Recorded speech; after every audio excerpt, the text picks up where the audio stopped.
মানুষ যখন এই সংসারে প্রবেশ করে অর্থাৎ জন্মগ্রহণ করে তখন নিশ্চিন্তে থাকে, আনন্দে থাকে। কিন্তু যেই মাত্র তার মধ্যে বোধশক্তি আসে তখন সে চিন্তা করতে শুরু করে। চিন্তা ভবিষ্যতের, সেই সমস্ত বিষয় নিয়ে চিন্তা করে যা ওর হাতে নেই। তারপর বড় হয়, বিবাহ সম্পন্ন হয়, গৃহস্থ জীবন যাপন করে, তারপর আবার চিন্তায় মগ্ন হয়ে যায়।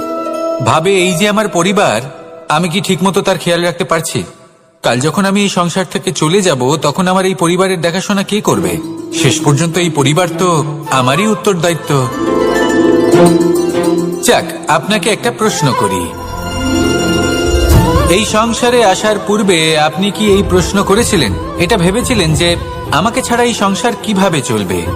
করেননি, তাই তো? তাই আপনার এটা নিয়ে দুশ্চিন্তা করার প্রয়োজন নেই যে আপনি যখন এই সংসার ত্যাগ করে চলে যাবেন তখন কি হবে। আপনি যখন ছিলেন না তখনও এই সংসার চলছিল, আপনি যখন এই সংসার ত্যাগ করবেন তখনও এই সংসার চলতে থাকবে।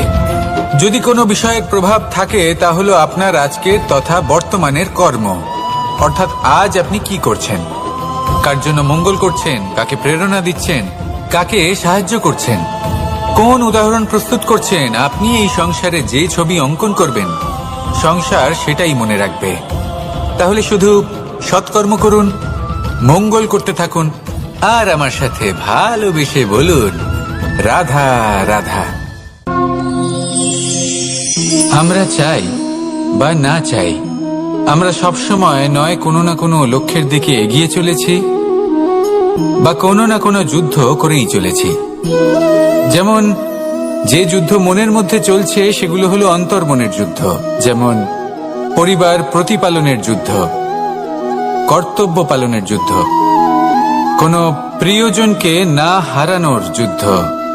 এসব যুদ্ধ মনের মধ্যে চলে এবং সেদিক থেকে দেখতে গেলে আমরা হলাম এই সংসারের সব থেকে বড় যোদ্ধা, তাই না? কিন্তু এই সব যুদ্ধে যদি আপনি জয়ী হতে চান তাহলে তিনটি বিষয় আপনাকে মাথায় রাখতে হবে।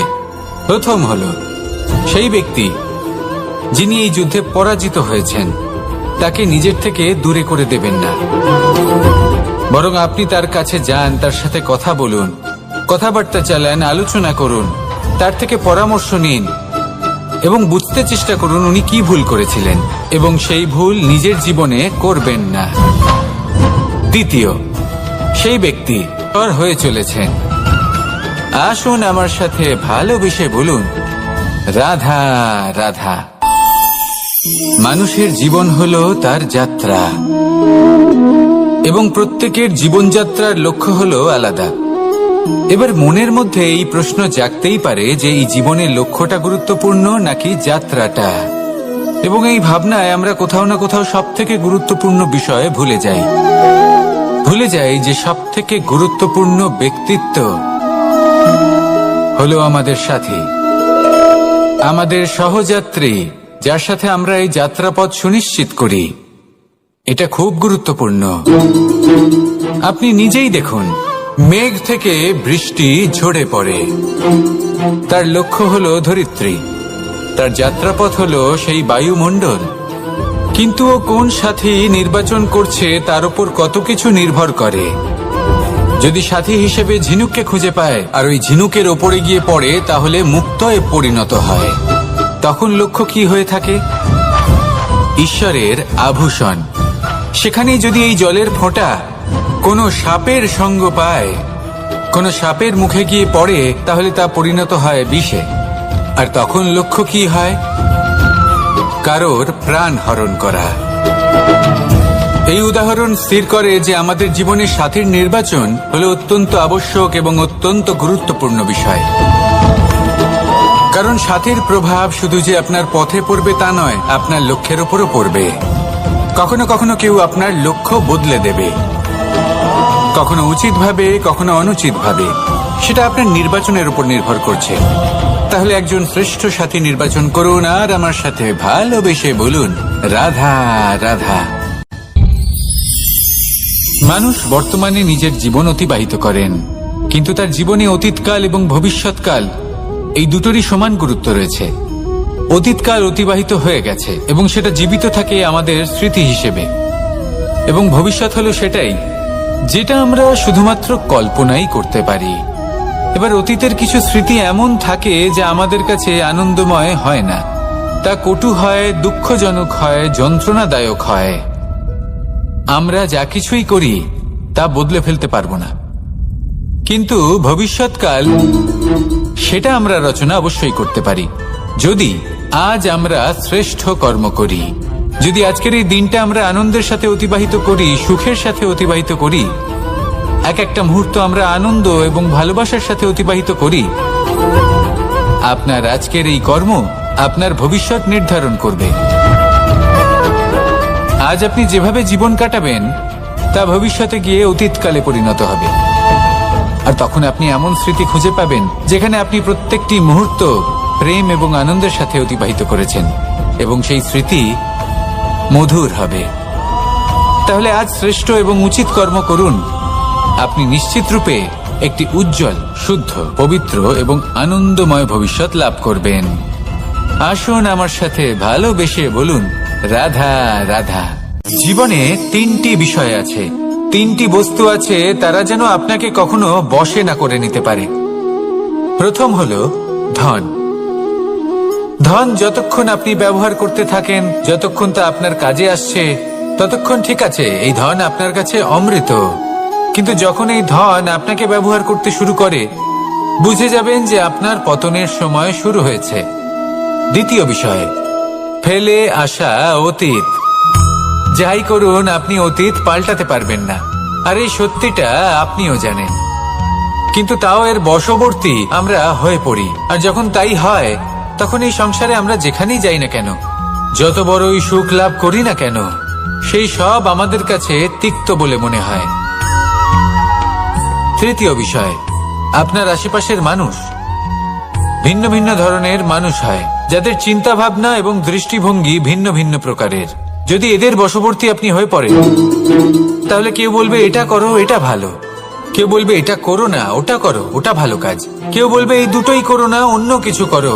এই কথাগুলিতে আপনি এতটাই জড়িয়ে পড়বেন যে আপনি লক্ষ্যভ্রষ্ট হয়ে পড়বেন।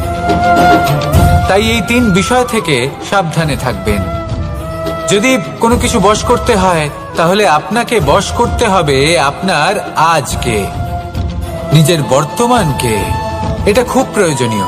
এটা ভাববেন যে এই সময়ের সদ্ব্যবহার আমি কিভাবে করব, সময়কে শাসন কিভাবে করব, ওই কর্ম কিভাবে করব যাতে ভবিষ্যতে কখনো আমার আফসোস না হয়, বরং এই সংসার আমাকে নিয়ে গর্ব করবে, সেই কর্ম করুন।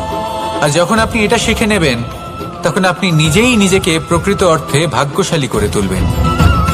আসুন আমার সাথে ভালোবেসে বলুন, রাধা রাধা। প্রত্যেক মানুষ নিজের জীবনে হীরক তথা হীরে এবং দর্পণ, এই দুই দেখেছেন। এই দুই হলো সাদা, এবং এরা দুজনেই আলোর প্রতিফলন ঘটায়, এবং এরা দুজনেই উজ্জ্বল হয়ে ওঠে। আপনি হয়তো মনে মনে ভাবছেন যে এটা কি ধরনের তুলনা করছি। একটা হীরে তো রত্ন, তার মূল্য দর্পণের থেকে অনেক গুণ বেশি। কিন্তু হীরে থাকাতে দর্পণের মূল্য কিন্তু কোনো অংশে কমে যায় না, তাই না? মানুষ যখন হীরে নিজের হাতে নেয়, তখন সবার আগে কি খোঁজে?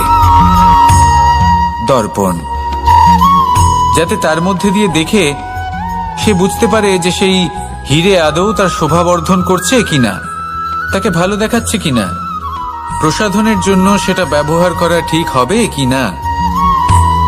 অর্থাৎ হীরের উপস্থিতিতে দর্পণের গুরুত্ব কম হলো না, দর্পণের কারণে হীরের মূল্য বোঝা গেল। আমাদের জীবনেও ঠিক এরকমই ঘটে।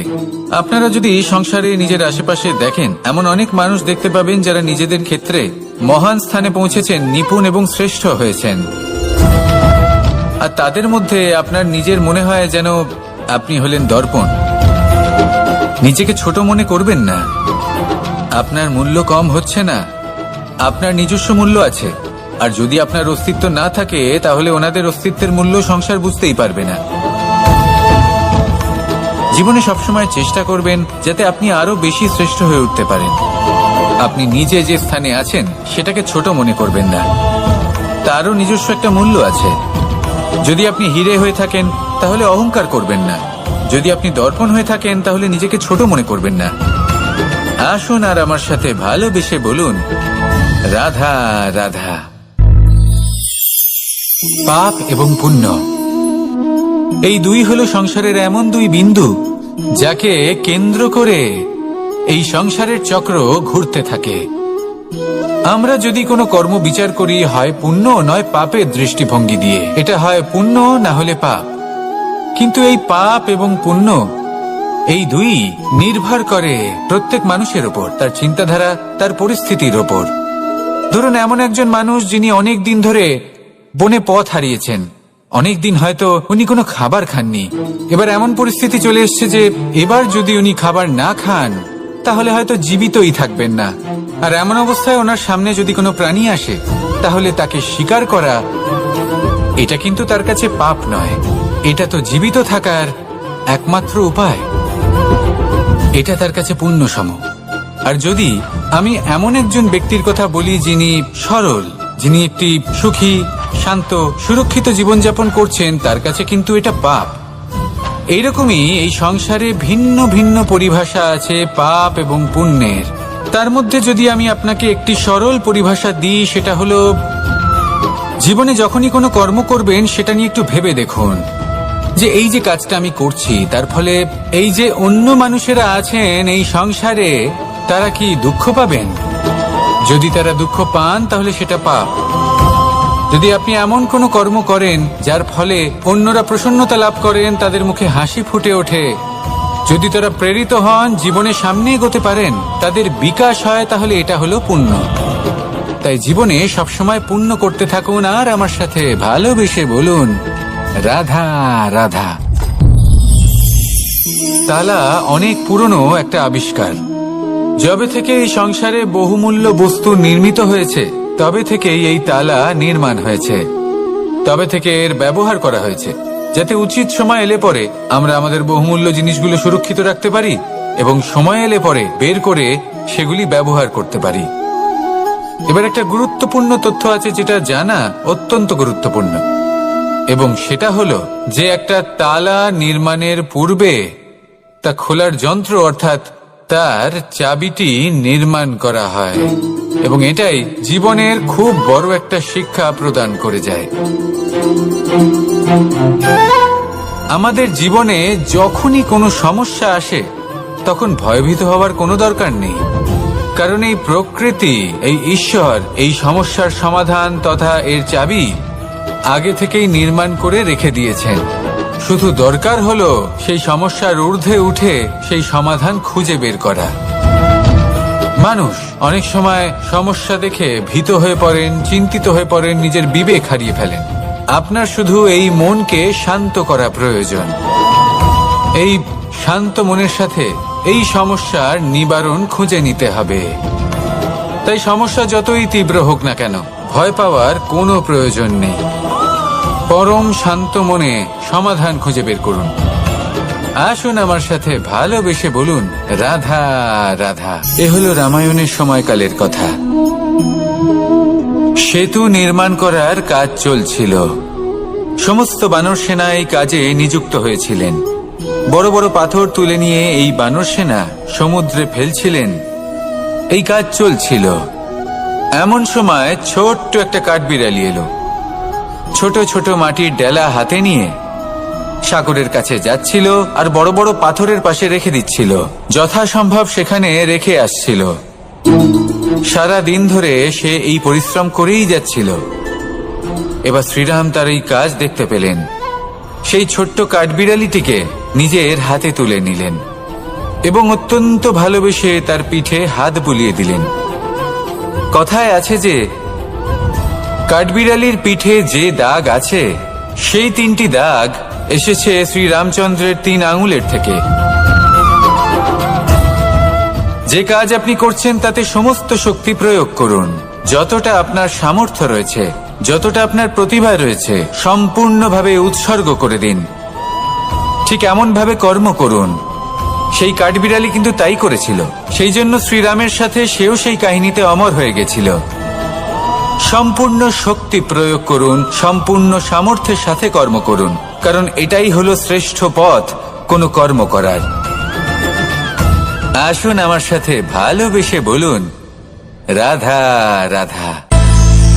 মানুষের জন্ম কখনো তার ভবিষ্যৎ নির্ধারণ করতে পারে না।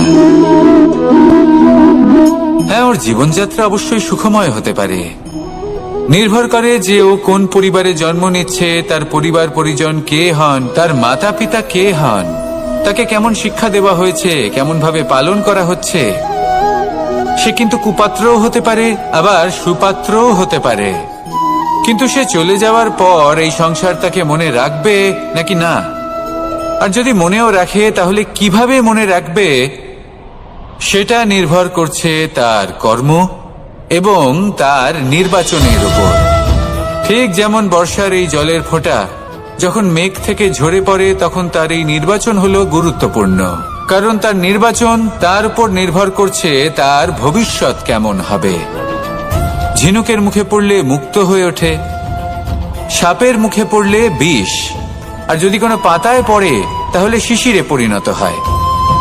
তাহলে কর্ম এবং নির্বাচন দুটি জীবনে গুরুত্বপূর্ণ। এদের বিষয় বিশেষ যত্ন নেবেন এবং আমার সাথে ভালোবেসে বলবেন, রাধা রাধা।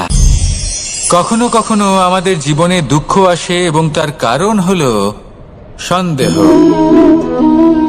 মানুষ আমাদের উপর সন্দেহ করে, আমাদের কর্ম নিয়ে, আমাদের মানসিকতা নিয়ে, আমাদের কথা নিয়ে, আমাদের চরিত্র নিয়ে। কখনো কখনো আমরা শুভ উদ্দেশ্য নিয়ে কারোর মঙ্গল কামনা করি, তার জন্য কোনো ভালো কর্ম করি, এবং সেই ব্যক্তি আমাদের বন্ধুত্ব নিয়েই, আমাদের সম্পর্ক নিয়ে, আমাদের সততা নিয়ে প্রশ্ন করতে থাকে, আমাদের সন্দেহ করে। তখন আমাদের দুঃখ হয়, কিন্তু এটা হওয়া উচিত নয়। কারণ যখনই কোনো ব্যক্তি আপনাকে সন্দেহ করছে, তাতে আপনারই মূল্য বৃদ্ধি পাচ্ছে। এবার আপনি বলবেন, এ কি করে সম্ভব হতে পারে? একটা কথা বলুন, আপনি কখনো শুনেছেন যে কয়লার শুদ্ধতার পরিমাপ করা হচ্ছে? শোনেননি, কারণ এমনটা কখনো হয়ই না। শুদ্ধতার পরখ শুধুমাত্র সোনার ক্ষেত্রে করা হয়, শুধুই তার শুদ্ধতা নিয়ে সন্দেহ প্রকাশ করা হয়। এই সোনাকে পরখ করা হয়, আর যখন এই সোনা এই পরীক্ষায় উত্তীর্ণ হয়, তখন সেই সোনা কতটা মূল্যবান সেটা সংসার জানতে পারে। সেই রকমই এই সংসার আপনাকেও পরখ করবে।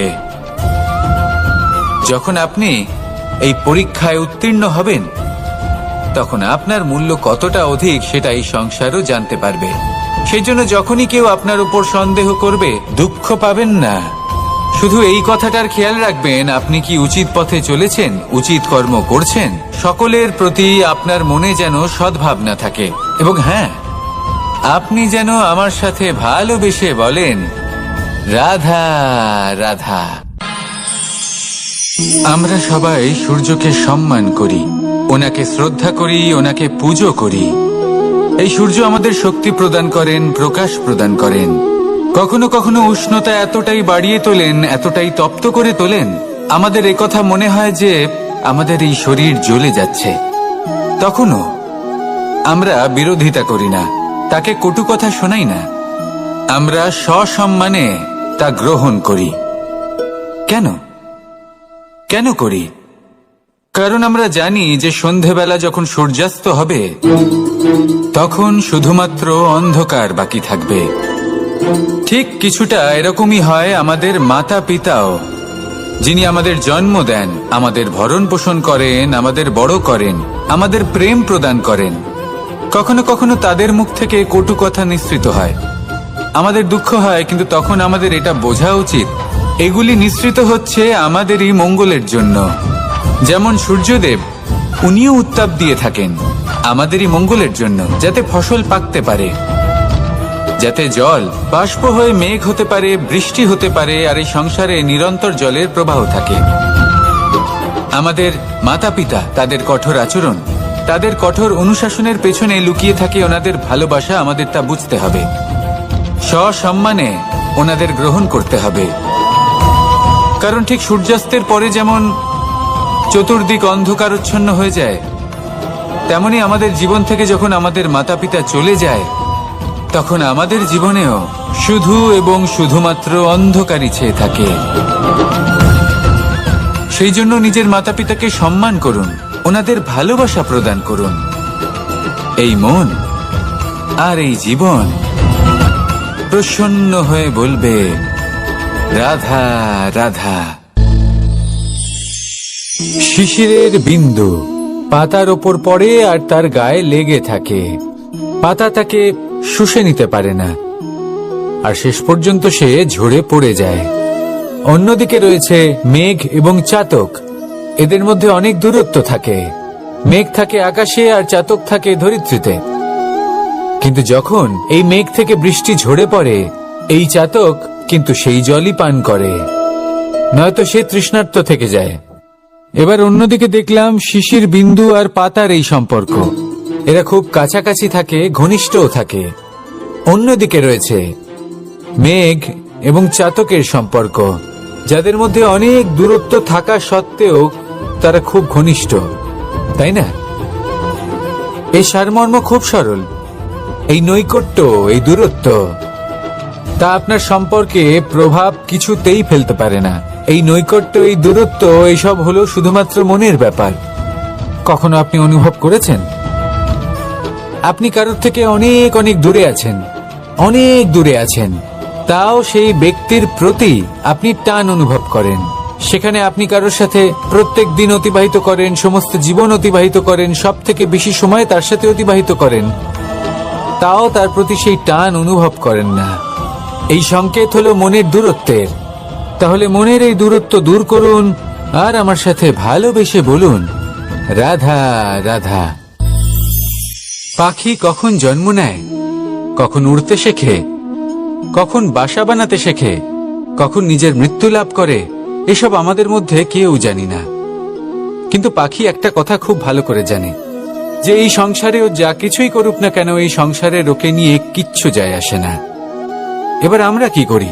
কোনো কাজ করার আগে আমরা এটা ভাবি যে এই সংসার যদি আমাকে দেখে ফেলে, তাহলে কে জানে এই সংসার কি ভাববে, আমার প্রতিচ্ছবি কেমন তৈরি হবে কে জানে, কে জানে কি হবে আদি ইত্যাদি। এই সব ভাবনায় আমরা মগ্ন হয়ে যাই। কিছুটা এমন ভাবে মগ্ন হই যে বর্তমানের কর্মের এই জীবনের যাত্রাপথে সেই সময়ের আনন্দ উপভোগ করতে ভুলে যাই। এবার দেখুন একটা পাখি কি করে। ওর কর্ম হলো গান গেয়ে চলা। ওই পাখি গেয়ে চলে, কেউ ওর গান শুনুক বা না শুনুক, কেউ আদৌ শুনছে কিনা সেই বিষয়টা নিয়ে সেই পাখির কিছুই যায় আসে না। সেই পাখি নিজের কর্ম করতে থাকে। হয়তো সেই জন্যই আপনি কখনো কোনো পাখিকে কাঁদতে দেখবেন না। এরকমই আপনাকে নিজেকে গড়ে তুলতে হবে। প্রথমে নিজেকে জিজ্ঞেস করুন, এই যে কর্ম আমি করতে চলেছি সেটা কি উচিত? যদি আপনার মনে হয় সেটা উচিত, তাহলে সেটা প্রমাণ করুন। এটা ভাববেন না যে এই সংসার কি ভাববে। আসুন আর আমার সাথে ভালোবেসে বলুন, রাধা রাধা। আজ আমি আপনাকে একটা ছোট্ট কাহিনী শোনাবো। এটা কোনো এক সময়ের কথা। দুজন বোন জাঁতাকলে গম পেশাই করছিলেন, আর ওনাদের মধ্যে যিনি ছোট ছিলেন তিনি সময় সময় সেখান থেকে ছোট ছোট দানা তুলে খাচ্ছিলেন এবং বিষয়টা উপভোগ করছিলেন। এবার দেখতে দেখতে গম পেশাই সমাপ্ত হলো। এবার পেশাই করা গম নিয়ে সেই দুজন বোন বাড়ি ফিরে আসছিলেন, এবং তাদের ফেরার পথে হঠাৎ করে কোথাও থেকে একটি বাছুর চলে এলো। এই দুই বোন ভয়ভীত হয়ে গেলেন, আর তাদের হাত থেকে সেই আটা পড়ে গেল, মাটিতে মিশে গেল। এবার এই পুরো ঘটনাক্রমে যদি কারোর বিন্দুমাত্র লাভ হয়ে থাকে, বিন্দুমাত্র আনন্দ পেয়ে থাকে, তাহলে সে কে? সেই ছোট বোন, যিনি মাঝে মাঝেই গমের দানা তুলছিলেন এবং খাচ্ছিলেন। কিছুটা হলেও উনি আনন্দ লাভ করেছিলেন। এবার এরকমই হলো আমাদের জীবনে ভক্তি এবং ভালোবাসা সংক্রান্ত বিষয়ে। মানুষ নিজের জীবনের দৈনিক কাজে এতটাই ব্যস্ত হয়ে পড়েন, প্রত্যেকদিন শুধু কাজ কাজ কাজ কাজ করতে থাকেন, আর তাতে ভক্তি এবং ভালোবাসার জন্য সময় বার করতেই পারেন না। দেখুন, জীবনে ভক্তি আর প্রেমের এই যে ছোট ছোট মুহূর্ত আছে, এগুলো যদি আপনি যাপন করতে পারেন, তাহলে তাতেই আপনি তৃপ্তি লাভ করবেন। বাকি সবই আপনার ব্যর্থ বলেই মনে হবে। জীবনে যখনই আপনি কোনো কাজ করবেন, ঈশ্বরের প্রতি সমর্পিত হয়ে সেই কাজ করুন। আর যখনই সময় পাবেন, তাহলে সেই সময় নিজের আপনজনদের দিন, যাদের আপনি ভালোবাসেন, তাদের প্রতি যত্নবান হন, তাদের শুভাকাঙ্ক্ষী হন। এই প্রেম আর ভক্তির ছোট ছোট মুহূর্তগুলো আপনার জীবনকে চরিতার্থ করে তুলবে। আসুন আমার সাথে ভালোবেসে বলুন, রাধা রাধা। জীবনে তিনটি বিষয় আছে, তিনটি বস্তু আছে, তারা যেন আপনাকে কখনো বশে না করে নিতে পারে। প্রথম হলো ধন। ধন যতক্ষণ আপনি ব্যবহার করতে থাকেন, যতক্ষণ তা আপনার কাজে আসছে, ততক্ষণ ঠিক আছে, এই ধন আপনার কাছে অমৃত। কিন্তু যখন এই ধন আপনাকে ব্যবহার করতে শুরু করে, বুঝে যাবেন যে আপনার পতনের সময় শুরু হয়েছে। দ্বিতীয় বিষয়, ফেলে আসা অতীত। যাই করুন, আপনি অতীত পাল্টাতে পারবেন না, আর এই সত্যিটা আপনিও জানেন। কিন্তু তাও এর বশবর্তী আমরা হয়ে পড়ি, আর যখন তাই হয়, তখন এই সংসারে আমরা যেখানেই যাই না কেন, যত বড়ই সুখ লাভ করি না কেন, সেই সব আমাদের কাছে তিক্ত বলে মনে হয়। তৃতীয় বিষয়, আপনার আশেপাশের মানুষ ভিন্ন ভিন্ন ধরনের মানুষ হয়, যাদের চিন্তা ভাবনা এবং দৃষ্টিভঙ্গি ভিন্ন ভিন্ন প্রকারের। যদি এদের বশবর্তী আপনি হয়ে পড়েন, তাহলে কেউ বলবে এটা করো, এটা ভালো, কেউ বলবে এটা করো না, ওটা করো, ওটা ভালো কাজ, কেউ বলবে এই দুটোই করো না, অন্য কিছু করো। এই কথাগুলিতে আপনি এতটাই জড়িয়ে পড়বেন যে আপনি লক্ষ্যভ্রষ্ট হয়ে পড়বেন। তাই এই তিন বিষয় থেকে সাবধানে থাকবেন। যদি কোনো কিছু বশ করতে হয়, তাহলে আপনাকে বশ করতে হবে আপনার আজকে, নিজের বর্তমানকে। এটা খুব প্রয়োজনীয়। এটা ভাববেন যে এই সময়ের সদ্ব্যবহার আমি কিভাবে করব, সময়কে শাসন কিভাবে করব, ওই কর্ম কিভাবে করব যাতে ভবিষ্যতে কখনো আমার আফসোস না হয়, বরং এই সংসার আমাকে নিয়ে গর্ব করবে, সেই কর্ম করুন। আর যখন আপনি এটা শিখে নেবেন, তখন আপনি নিজেই নিজেকে প্রকৃত অর্থে ভাগ্যশালী করে তুলবেন। আসুন আমার সাথে ভালোবেসে বলুন, রাধা রাধা। মানুষ যখন এই সংসারে প্রবেশ করে, অর্থাৎ জন্মগ্রহণ করে, তখন নিশ্চিন্তে থাকে, আনন্দে থাকে। কিন্তু যেইমাত্র তার মধ্যে বোধশক্তি আসে, তখন সে চিন্তা করতে শুরু করে। চিন্তা ভবিষ্যতের, সেই সমস্ত বিষয় নিয়ে চিন্তা করে যা ওর হাতে নেই। তারপর বড় হয়, বিবাহ সম্পন্ন হয়, গৃহস্থ জীবন যাপন করে, তারপর আবার চিন্তায় মগ্ন হয়ে যায়। ভাবে এই যে আমার পরিবার, আমি কি ঠিকমতো তার খেয়াল রাখতে পারছি? কাল যখন আমি এই সংসার থেকে চলে যাব, তখন আমার এই পরিবারের দেখাশোনা কে করবে? শেষ পর্যন্ত এই পরিবার তো আমারই উত্তরদায়িত্ব। যাক, আপনাকে একটা প্রশ্ন করি। এই সংসারে আসার পূর্বে আপনি কি এই প্রশ্ন করেছিলেন, এটা ভেবেছিলেন যে আমাকে ছাড়া এই সংসার কিভাবে চলবে? করেননি, তাই তো? তাই আপনার এটা নিয়ে দুশ্চিন্তা করার প্রয়োজন নেই যে আপনি যখন এই সংসার ত্যাগ করে চলে যাবেন তখন কি হবে। আপনি যখন ছিলেন না, তখনও এই সংসার চলছিল। আপনি যখন এই সংসার ত্যাগ করবেন, তখনও এই সংসার চলতে থাকবে। যদি কোনো বিষয়ের প্রভাব থাকে, তা হলো আপনার আজকের তথা বর্তমানের কর্ম। অর্থাৎ আজ আপনি কি করছেন, কার জন্য মঙ্গল করছেন, কাকে প্রেরণা দিচ্ছেন, কাকে সাহায্য করছেন, কোন উদাহরণ প্রস্তুত করছেন। আপনি এই সংসারে যে ছবি অঙ্কন করবেন, সংসার সেটাই মনে রাখবে। তাহলে শুধু সৎকর্ম করুন, মঙ্গল করতে থাকুন, আর আমার সাথে ভালোবেসে বলুন, রাধা রাধা। আমরা চাই বা না চাই, আমরা সবসময় নয় কোনো না কোনো লক্ষ্যের দিকে এগিয়ে চলেছি, বা কোনো না কোনো যুদ্ধ করেই চলেছি। যেমন যে যুদ্ধ মনের মধ্যে চলছে, সেগুলো হলো অন্তর্মনের যুদ্ধ।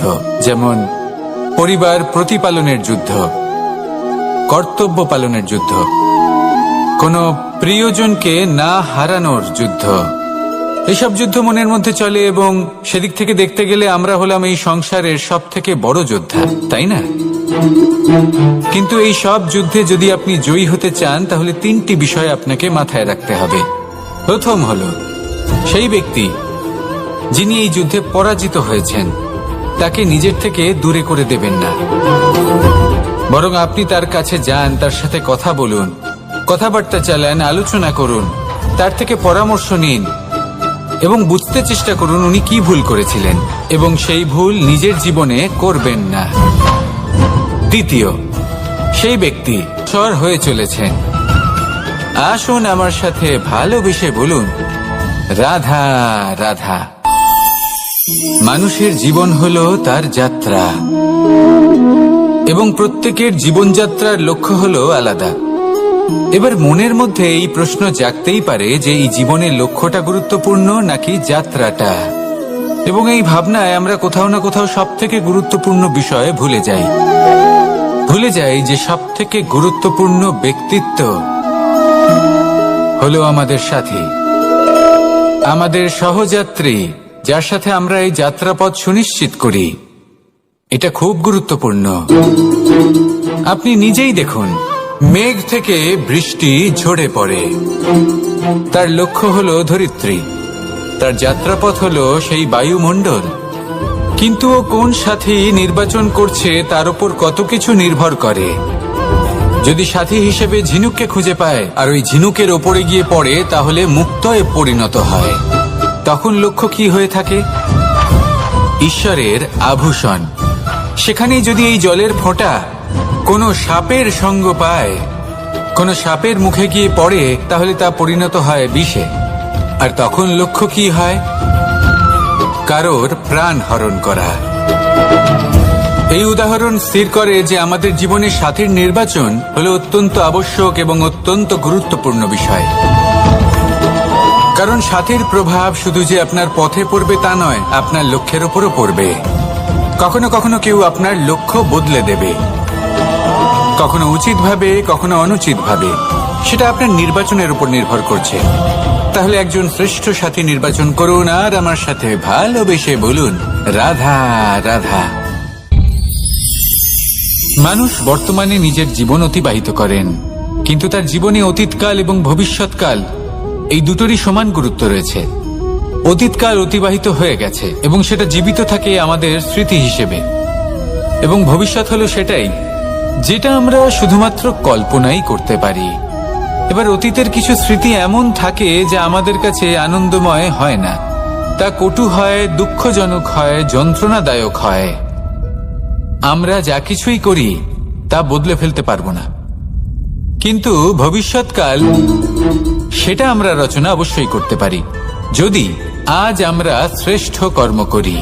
যদি আজকের এই দিনটা আমরা আনন্দের সাথে অতিবাহিত করি, সুখের সাথে অতিবাহিত করি, এক একটা মুহূর্ত আমরা আনন্দ এবং ভালোবাসার সাথে অতিবাহিত করি, আপনার আজকের এই কর্ম আপনার ভবিষ্যৎ নির্ধারণ করবে।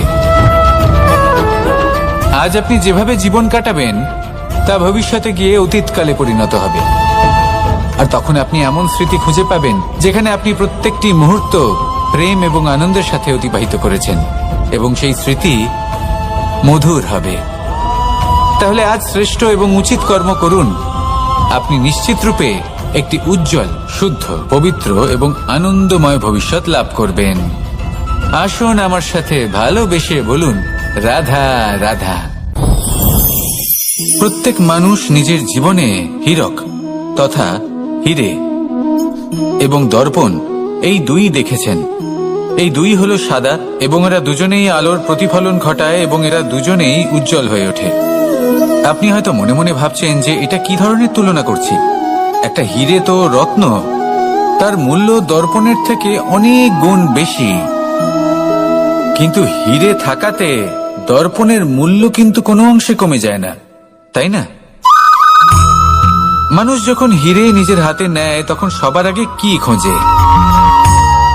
দর্পণ, যাতে তার মধ্যে দিয়ে দেখে সে বুঝতে পারে যে সেই হিরে আদৌ তার শোভাবর্ধন করছে কিনা, তাকে ভালো দেখাচ্ছে কিনা, প্রসাধনের জন্য সেটা ব্যবহার করা ঠিক হবে কিনা।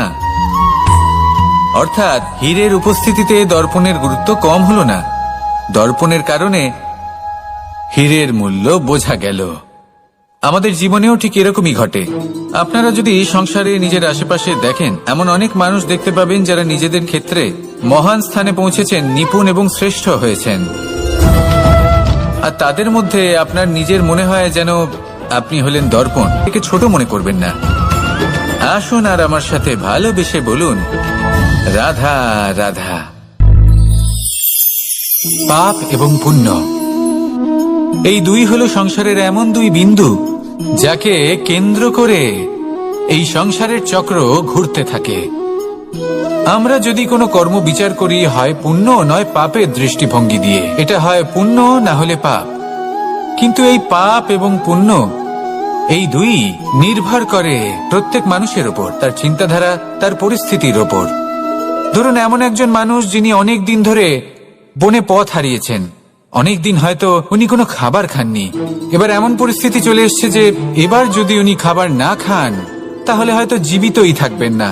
আর এমন অবস্থায় ওনার সামনে যদি কোনো প্রাণী আসে তাহলে তাকে শিকার করা, এটা কিন্তু তার কাছে পাপ নয়, এটা তো জীবিত থাকার একমাত্র উপায়। এটা তার কাছে পুণ্য সম। আর যদি আমি এমন একজন ব্যক্তির কথা বলি যিনি সরল, যিনি একটি সুখী, শান্ত, সুরক্ষিত জীবনযাপন করছেন, তার কাছে কিন্তু এটা পাপ। এইরকমই এই সংসারে ভিন্ন ভিন্ন পরিভাষা আছে পাপ এবং পুণ্যের। তার মধ্যে যদি আমি আপনাকে একটি সরল পরিভাষা দিই, সেটা হলো জীবনে যখনই কোনো কর্ম করবেন সেটা নিয়ে একটু ভেবে দেখুন যে এই যে কাজটা আমি করছি তার ফলে এই যে অন্য মানুষেরা আছেন এই সংসারে, তারা কি দুঃখ পাবেন? যদি তারা দুঃখ পান তাহলে সেটা পাপ। যদি আপনি এমন কোনো কর্ম করেন যার ফলে অন্যরা প্রসন্নতা লাভ করেন, তাদের মুখে হাসি ফুটে ওঠে, যদি তারা প্রেরিত হন, জীবনে সামনে এগোতে পারেন, তাদের বিকাশ হয়, তাহলে এটা হলো পুণ্য। তাই জীবনে সবসময় পুণ্য করতে থাকুন আর আমার সাথে ভালোবেসে বলুন রাধা রাধা। তালা অনেক পুরনো একটা আবিষ্কার। যবে থেকে এই সংসারে বহুমূল্য বস্তু নির্মিত হয়েছে তবে থেকেই এই তালা নির্মাণ হয়েছে, তবে থেকে এর ব্যবহার করা হয়েছে, যাতে উচিত সময় এলে পরে আমরা আমাদের বহুমূল্য জিনিসগুলো সুরক্ষিত রাখতে পারি এবং সময় এলে পরে বের করে সেগুলি ব্যবহার করতে পারি। এবার একটা গুরুত্বপূর্ণ তথ্য আছে যেটা জানা অত্যন্ত গুরুত্বপূর্ণ, এবং সেটা হলো যে একটা তালা নির্মাণের পূর্বে তা খোলার যন্ত্র অর্থাৎ তার চাবিটি নির্মাণ করা হয়, এবং এটাই জীবনের খুব বড় একটা শিক্ষা প্রদান করে যায়। আমাদের জীবনে যখনই কোনো সমস্যা আসে তখন ভয়ভীত হওয়ার কোনো দরকার নেই, কারণ এই প্রকৃতি, এই ঈশ্বর এই সমস্যার সমাধান তথা এর চাবি আগে থেকেই নির্মাণ করে রেখে দিয়েছেন। শুধু দরকার হলো সেই সমস্যার ঊর্ধ্বে উঠে সেই সমাধান খুঁজে বের করা। মানুষ অনেক সময় সমস্যা দেখে ভীত হয়ে পড়েন, চিন্তিত হয়ে পড়েন, নিজের বিবেক হারিয়ে ফেলেন। আপনার শুধু এই মনকে শান্ত করা প্রয়োজন। এই শান্ত মনের সাথে এই সমস্যার নিবারণ খুঁজে নিতে হবে। তাই সমস্যা যতই তীব্র হোক না কেন, ভয় পাওয়ার কোনো প্রয়োজন নেই।